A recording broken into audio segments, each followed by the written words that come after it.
Join me tonight on Twitch at 11:30 p.m. Eastern after the conclusion of Sunday Night Football, where we'll talk about everything that happened this week in the NFL. And join me Wednesday night at 9 p.m. Eastern to play some live NFL trivia for a chance to win cash prizes. Link in the description below. And now, on with our feature presentation. Imagine that you're an NFL team and there's a free agent on the market that you really want. You think he's going to help your team out in a big way. He's an established player who has made his mark on the league in a highly productive way in the past, and he even knows the playbook and knows the system. That's a player you want to sign, and that's a player you absolutely want to jump all over and acquire. So you make an offer to the player, you talk to the player, and the player says yes. Boom. Done deal. You've got yourself a big-time free agent signing. And then, the NFL comes in and says, not so fast, my friend. The NFL prevents the team from signing the player, even though the team wanted to sign him, and even though the player wanted to join the team. It seems like a weird situation, right? Why would the NFL ever butt in and prevent a team from making a free agent signing, especially if it complied with the rules and the player had no red flags or off-the-field issues that could alarm anyone? Well, that's exactly what happened in 1975 with San Francisco 49ers tight end Ted Kwalick. He wanted to rejoin the team, and the league prevented it from happening. And this is the story behind that.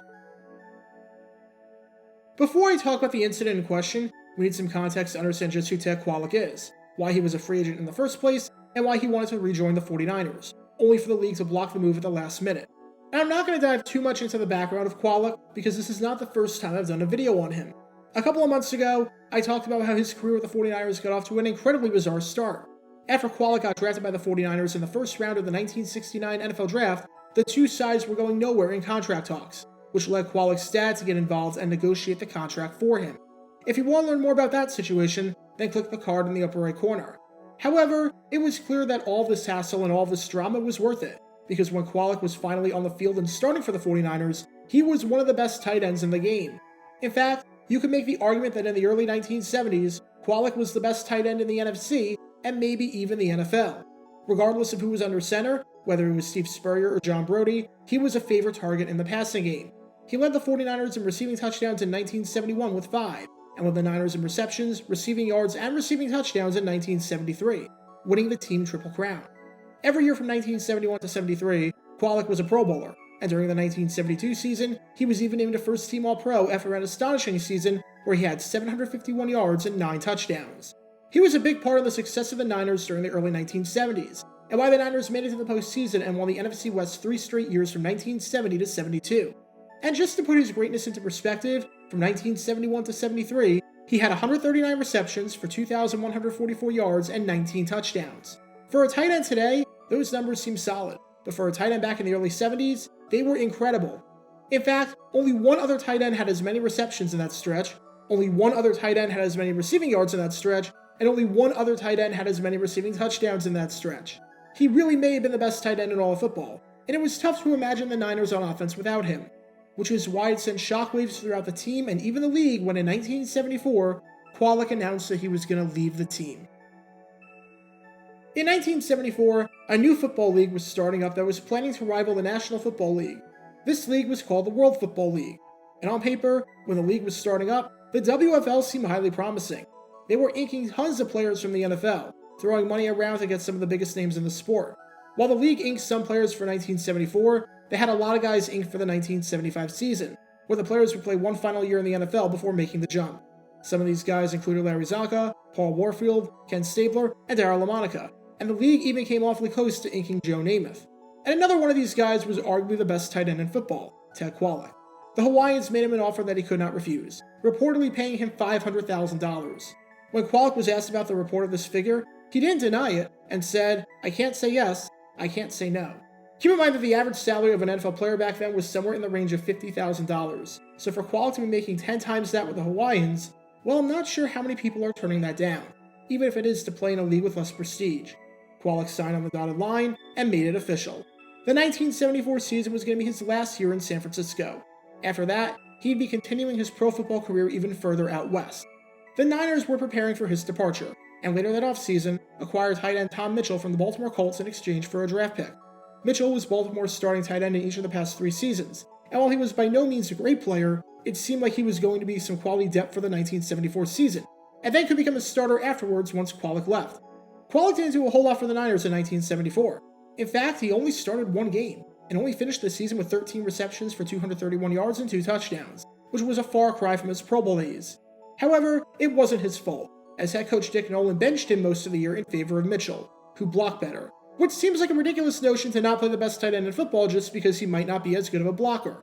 Regardless, Kwalick was not going to play for the Niners anymore, because once 1974 ended, he was in the WFL. That did not last.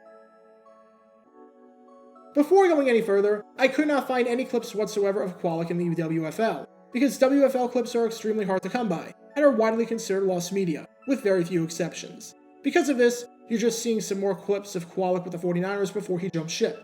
However, as you probably know, the WFL was a complete disaster. It was a mess. It was a league in peril. It was a league in financial ruin.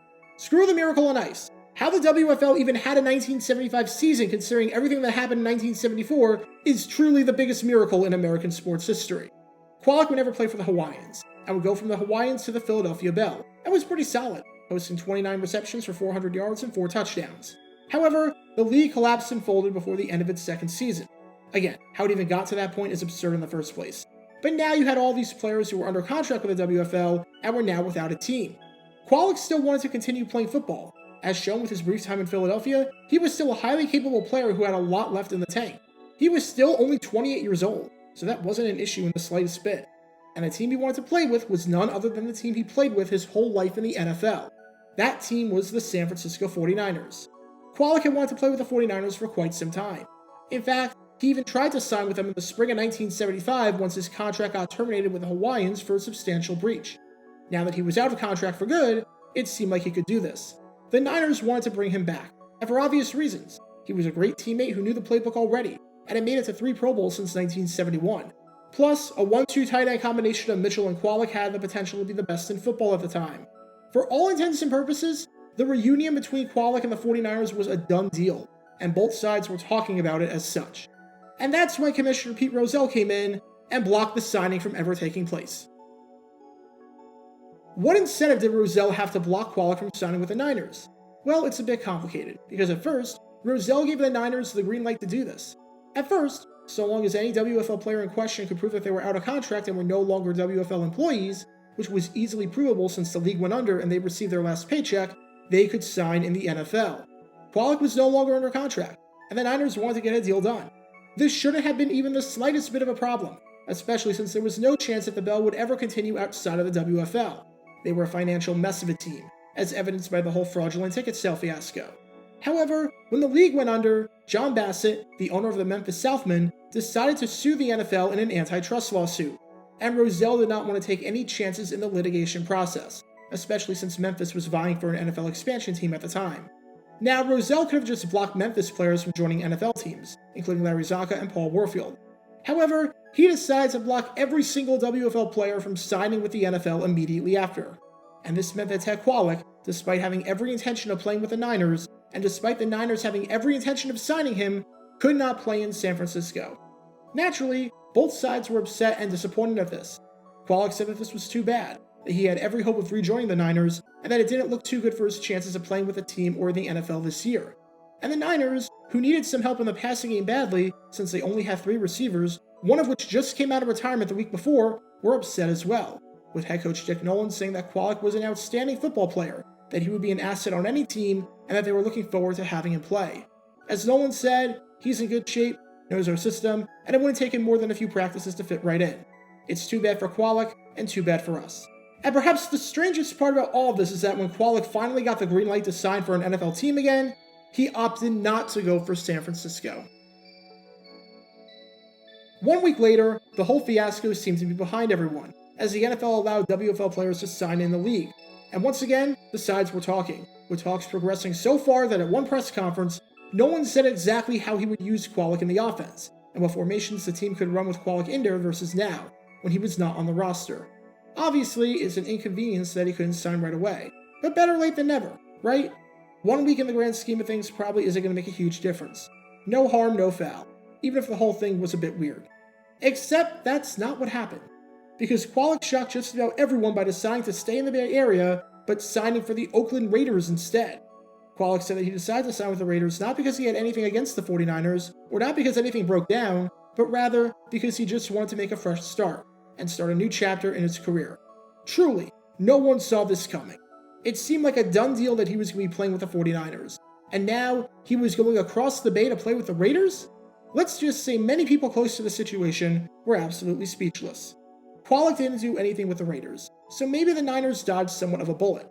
Kwalick finished his Raider career with 4 receptions for 15 yards, with a knee injury derailing his 1976 season, and him never being able to recover from that or establish himself on the depth chart behind the likes of eventual Hall of Fame tight end Dave Casper. But even though Kwalick's career ended on a bit of an anticlimactic note and ended with a whimper, it's crazy how the end of his Niners career ended on an even stranger note than the start of it, which was already strange enough. He basically had a deal ready to go with the Niners. The league stepped in and rejected it, and then when he got the opportunity to do the deal again, he jumped ship. Barring a salary cap violation, I'm not sure we're going to see the league banning a free agent signing anytime soon, like they did nearly half a century ago with one of the greatest, somewhat forgotten tight ends in the history of the sport. Get your official Jaguar Gator 9 merchandise by going to jg9shop.com, and be sure to like this video, ring the notification bell, subscribe down below if you haven't already, as it helps the channel out a lot, and be sure to check out Twitch every Wednesday night at 9 p.m. Eastern for your chance to play NFL Trivia and win cash prizes, link in the description below.